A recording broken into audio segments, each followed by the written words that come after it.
Yo geng, balik lagi sama gua ya.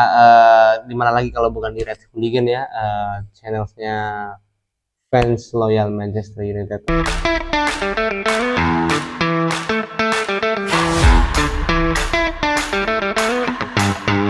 Dan oke, balik lagi bersama gua geng ya. Senang berjumpa dengan kalian lagi ya geng ya. Oke, gua punya pembahasan sedikit ya. Mau gua sampein ke lu semua ya, para fans Mancunian ya, dimanapun lu berada ya. Tentang sedikit informasi tentang masa depan Rasmus Højlund ya, striker kita sebelumnya di musim lalu ya geng ya, as number 9 di squad kita ya, yang kalau lu pada nonton kemarin di match kontra Arsenal yang dia tidak berada di squad dan di bench pun tidak ada ya geng. Dan ya gua akan reaction sedikit video dia pas dia datang ke Old Trafford dan dia nggak masuk dalam squad ya geng ya. Kita review sedikit ya geng ya, reaction dikit lah ya videonya ya. Nah ya ini dia datang ya geng di Old Trafford. Sekarang si Højlund itu cukup homeless ya geng ya, sampai jenggotnya dibiarin tumbuh begitu aja ya, kayak hutan alas roban ya. Jenggotnya sampai banyak banget geng, kayak homeless gitu geng. Jadinya gua kasihan ya, sedih juga sih ya. Ini dia datang ke Old Trafford tapi dia nggak masuk dalam squad ya geng. Dan ini ada si Sesko ya, striker baru kita, lagi ngasih tanda tangan ya di baju para fans ya. Cukup memilukan lah buat Højlund ya. Dan dia pas kemarin belum ada Sesko kan jenggotnya rapi banget geng, apa namanya, kagak dibiarin kayak ini sampai belukar begitu banget ya, lebat banget. Sekarang jadi lebat banget tuh jenggot. Mungkin gara-gara dia frustasi bagaimana ini, kasihan gue liatnya. Nah ya pokoknya intinya bener-bener ini juga ada Maguire ya, jadi kayak terkucilkan jadinya ya kelihatannya si Højlund ini ya. Dan dia nyapa para, dan ada beberapa syutingan video dia nyapa para onboardnya Manchester United ya geng. Kayak semacam perpisahan kah atau salam perpisahan kah kepada onboard pegawainya Manchester United atau bagaimana nih. Jadi cukup memilukannya melihat nasibnya mantan striker kita Rasmus Højlund. Dan gua ada sedikit lagi info geng ya, berita-berita tentang Rasmus Højlund yang lagi gencar banget nih. Jadi yang pertama, oke, kita jadi langsung aja masuk ke yang pertama ya geng ya, tentang beritanya si Rasmus Højlund. Jadi ada kabar datang dari Napoli geng. Napoli interested in loan move for Manchester United Rasmus Højlund. Ini dari The Guardian geng ya, website ternamanya, situs ternama bola dari Italia ya geng. Jadi si Napoli ini berminat untuk mendatangkan Højlund dengan opsi peminjaman. Napoli sedang mengawasi Rasmus Højlund, mempertimbangkan untuk mendatangkan striker United yang kurang diminati ya oleh Manchester United, terutama di laga awal pembuka kemarin. Dia nggak ada di bench, nggak ada di squad juga, jadi tambah meyakinkan ya dari pihak luar bahwa dia mungkin kurang diminati gitu. Antonio Conte, pelatih utama Napoli, adalah penggemar internasional Denmark. Ini lip service-nya si Antonio Conte aja nih kayaknya ngeraju si Højlund ya. Dan kesepakatan pinjaman dianggap sebagai pilihan favorit ya. United akan mendukung kesepakatan sementara untuk pemain berusia 22 tahun itu. Meskipun tidak ada saran bahwa dia bakal dipaksa keluar dari klub, jadi Manchester United nggak maksa dia keluar geng. Jadi itu udah pure keinginan dia, benar-benar decisionnya dia sendiri, dia mau keluar atau stay. Tapi kalau stay dia udah pasti nggak bakal dipakai gitu, karena Amorim terbukti karena datangnya Sesko, berarti kan Amorim kurang percaya gitu sama si Højlund. Bagaimanapun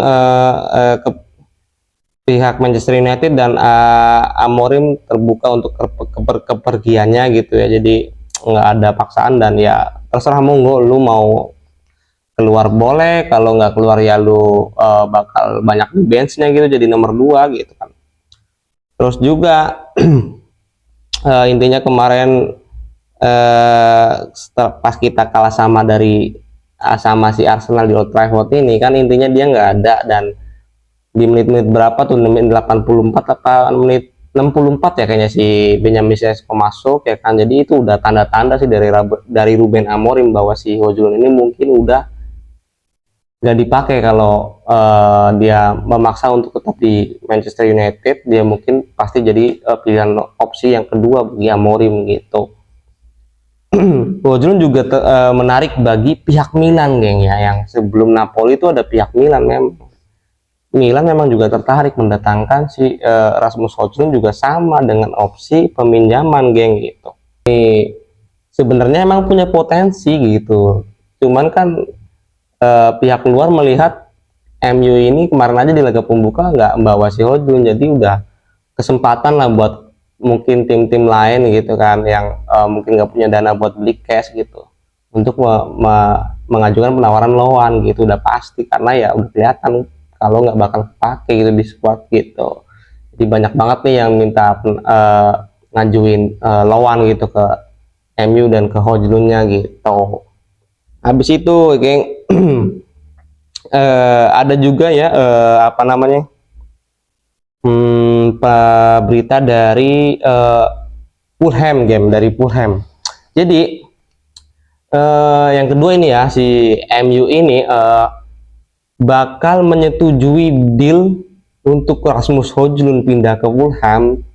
Jadi ini si Fulham ini ternyata ya, geng ya, sebelumnya gue ceritain dulu, si Fulham ini ternyata juga tertarik untuk mendatangkan striker kita sebelumnya ya, si Rasmus Hojlund ini sebagai striker barunya dia gitu kan. Jadi gue jelasin dulu ya, intinya si MU ini akan mengajukan penawaran ketika akan melepaskan penawaran dan menawarkan ke Fulham jika Fulham menyetujui di angka 40 juta euro, geng gitu. Jadi bakal terjadi deal ketika sudah sampai sama-sama sepakat di harga 40 juta euro buat si Hojlund gitu, untuk bisa pindah ke si Fulham gitu, geng.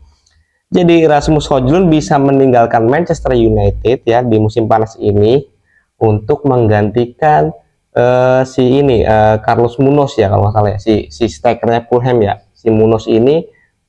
Karena si Munoz ini bakal pindah ke Atalanta, geng gitu. Jadi si Atalanta ini tertarik untuk mendatangkan si Carlos Munoz ini gitu. Jadi si si si si apa namanya, si Fulham ini pengen jual si Munoz ini ke Atalanta. Jadi ini kabar buruknya ya, gini ya, masuk ke kabar buruknya gitu. Kenapa kok Fulham tertarik dengan si Hojlund? Tadinya si Fulham ini mau jual Munoz ke Atalanta, dan kesepakatan itu tidak terjadi dan gagal seperti itu, geng. Jadi alternatifnya gitu ya, si si apa namanya, si Atalanta pengen mendatangin si Hojlund gitu tadinya, kalau memang Carlos Munoz bisa kejual ke Atalanta.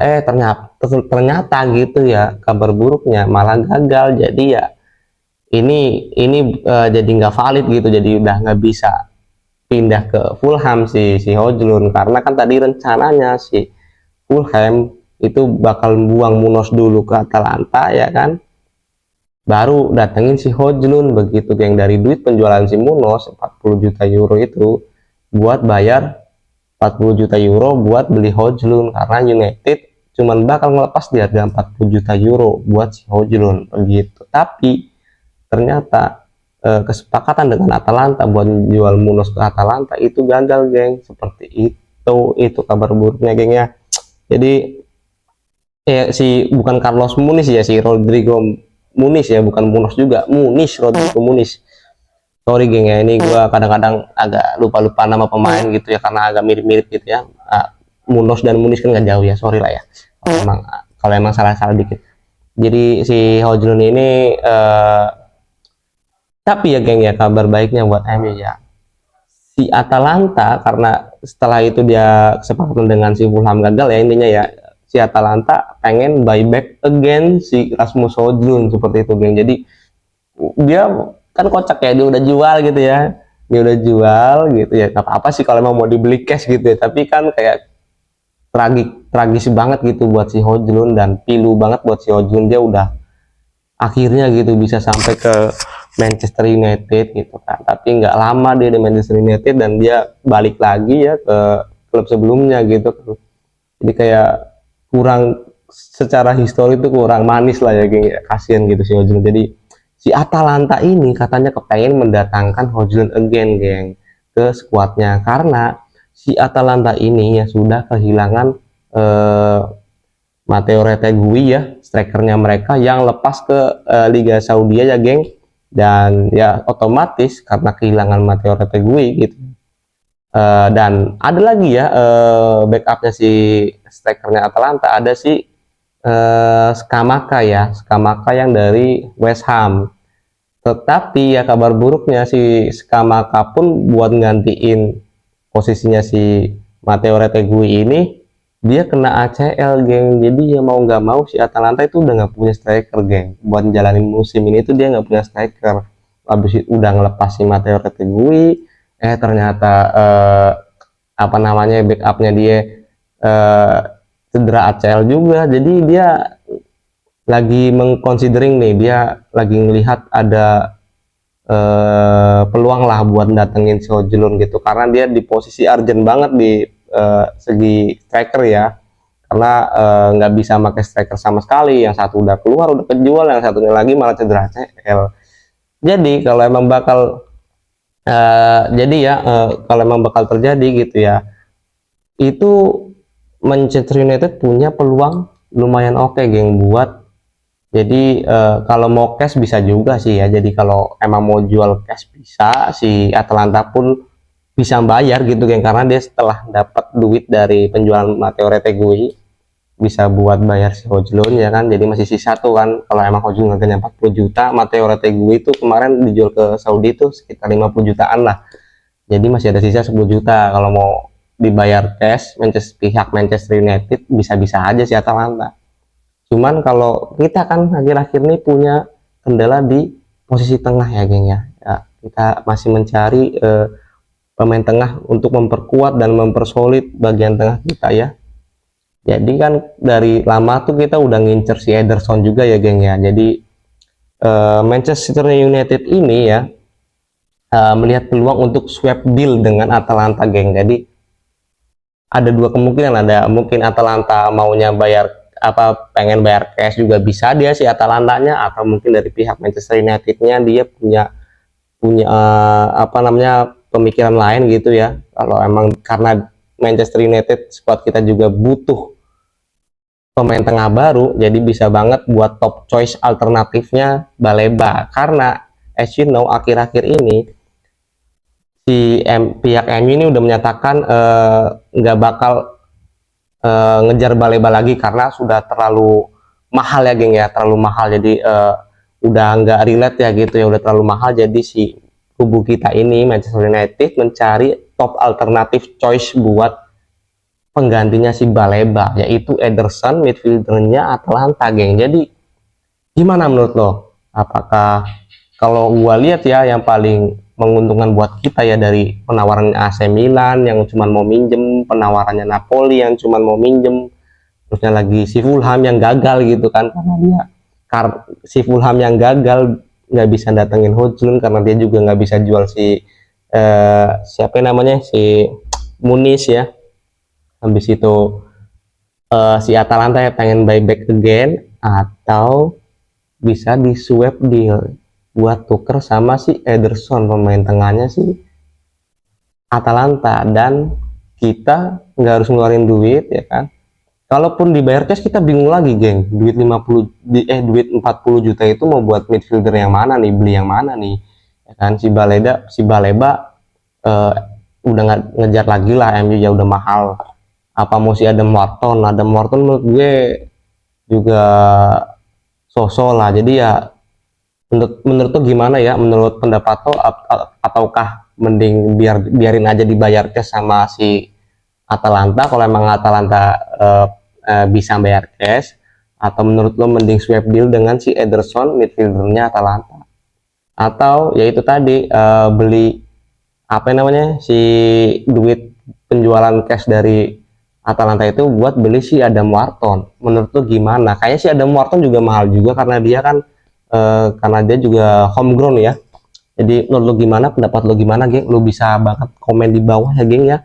Jangan lupa ya, geng, yang belum pada subscribe gua buat support gua ya, dan jangan lupa biar lu dapet notifikasi selanjutnya. Jangan lupa ya kalau udah subscribe, hidupin loncengnya, geng, dan juga di like and share ya, geng ya.